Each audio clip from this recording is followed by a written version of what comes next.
ఆపద మొక్కులవాడు కొలువైన క్షేత్రం అది. తిరుమలేశుడు ఉన్న పవిత్ర నగరం తిరుపతి. నిత్యం లక్షలాది మంది భక్తులు నడియాడే ఈ ఆధ్యాత్మిక ప్రాంతం, అలాంటి ప్రదేశం ఇప్పుడు రాజకీయ రణరంగంగా మారుతుందట. వెంకన్న భక్తులు ప్రశాంతతకు మారుపేరుగా ఉండాల్సిన తిరుపతి గత కొన్ని రోజులుగా అరాచక రాజకీయాలకు నిలయంగా మారింది. టీడీపీ, వైసీపీ నేతల మధ్య పరస్పర ఆరోపణలు సాగుతున్నాయట. రోడ్డుపై చేస్తున్న ఆందోళనలు సామాన్య ప్రజల్ని క్షణక్షణం భయాందోళనకు గురిచేస్తున్నాయట. దేవదేవుడు కొలువు ఉండే తిరుపతిలో అసలేం జరుగుతోంది? రాజకీయ నాయకులు ఆధ్యాత్మిక క్షేత్రాన్ని ఎందుకు ఇలా దిగజార్చుతున్నారు? తిరుమల పవిత్రతను దెబ్బతీసేలా జరుగుతున్న రాజకీయాలపై ఆ దేవుడే ఆగ్రహిస్తే ఏం జరుగుతుంది? Let's watch the story.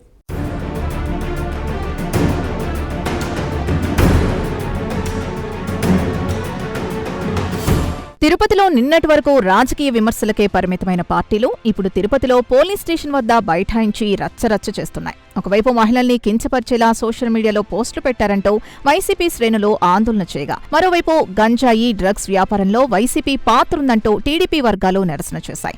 దీంతో తిరుపతి నగరంలో సాధారణ పరిస్థితులు అస్తవ్యస్తంగా మారాయి. పోలీస్ స్టేషన్ పరిసరాల్లోకి ఇరు వర్గాలు నినాదాలు చేసుకుంటూ ఘర్షణకు దిగుతుండటంతో శాంతి భద్రతల పరిరక్షణ పోలీసులకు పెద్ద సవాల్గా మారింది. సోషల్ మీడియాలో అసభ్యకర పోస్టులు పెట్టిన టీడీపీ ముఖ్యనేత, ప్రధాన అనుచరుణ్ణి అరెస్టు చేయాలంటూ వైసీపీ డిమాండ్ చేస్తుంటాయి. గంజాయి అక్రమ రవాణా వెనుక వైసీపీ నేతల హస్తం ఉందంటూ టీడీపీ కౌంటర్ ఇవ్వడం హాట్ టాపిక్ గా మారింది.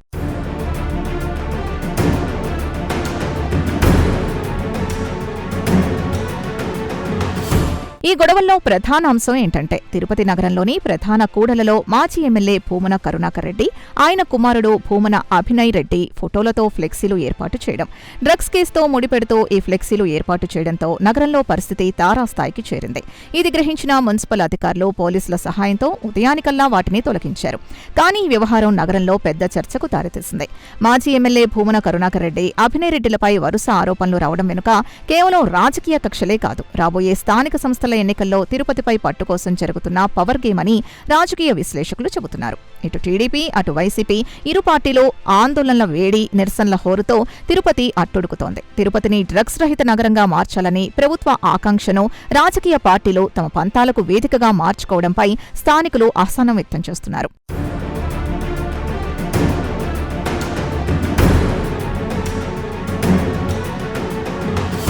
మరోవైపు తిరుపతిలో గంజాయి, మాదక ద్రవ్యాల కేసుల్ని అధికార పార్టీ ఒక ప్రధాన అస్త్రంగా వాడుతోంది. ముఖ్యంగా గత ప్రభుత్వ హయాంలో గంజాయి మాఫియా పెరిగిందని ఆరోపిస్తోంది.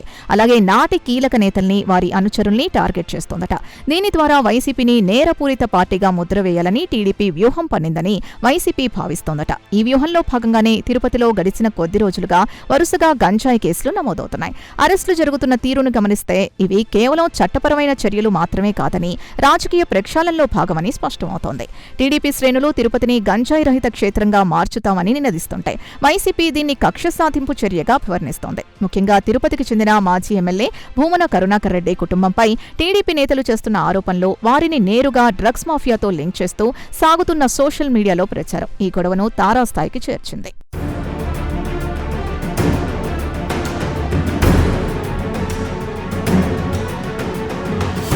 ఇక నగరం నడిబొడ్డున ఉన్న మహాత్మాగాంధీ విగ్రహం దగ్గరే ఒకరిపై ఒకరు ధర్నాలకు దిగడం, గంటల వ్యవధిలో ఫ్లెక్సీల వార్ జరగడం, ఇవన్నీ కూడా తిరుపతిలో తమ పట్టును నిరూపించుకోవడానికి ఇరు పార్టీలు చేస్తున్న పవర్ గేమ్లో భాగమే అని తెలుస్తోంది. అయితే ఈ రాజకీయ రగడలో పోలీసులు అత్యంత క్లిష్టమైన పరిస్థితుల్లో ఉన్నారు. ఒకవైపు అధికార పార్టీ నుంచి వస్తున్న కఠిన ఆదేశాలు, మరోవైపు వైసీపీ చేస్తున్న ఆందోళనలతో పోలీసు అధికారులు సతమతమవుతున్నారట. చట్టాన్ని అమలు చేయడంలో పోలీసులు చూపే ప్రతి అడుగును ఇరు పార్టీలు రాజకీయ కళ్లద్దాలతోనే చూస్తున్నాయి.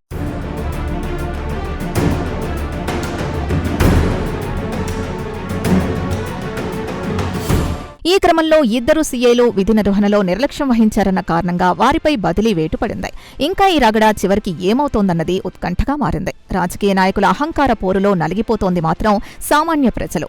తిరుపతికొచ్చే యాత్రికులు, స్థానిక వ్యాపారులు ఎప్పుడు ఏ వైపు నుంచి రాళ్లు పడతాయో, ఎప్పుడు బంద్ జరుగుతుందో అన్న భయంతో చంకుతున్నారు. ఆధ్యాత్మిక నగరం తిరుపతిలో రాజకీయాలు ఆదర్శంగా ఉండాల్సింది పోయి రౌడీయిజానికి, పరస్పర కక్షలకు కేంద్రంగా మారడం ఇప్పుడు మేధావుల్ని సైతం ఆందోళనకు గురిచేస్తోంది.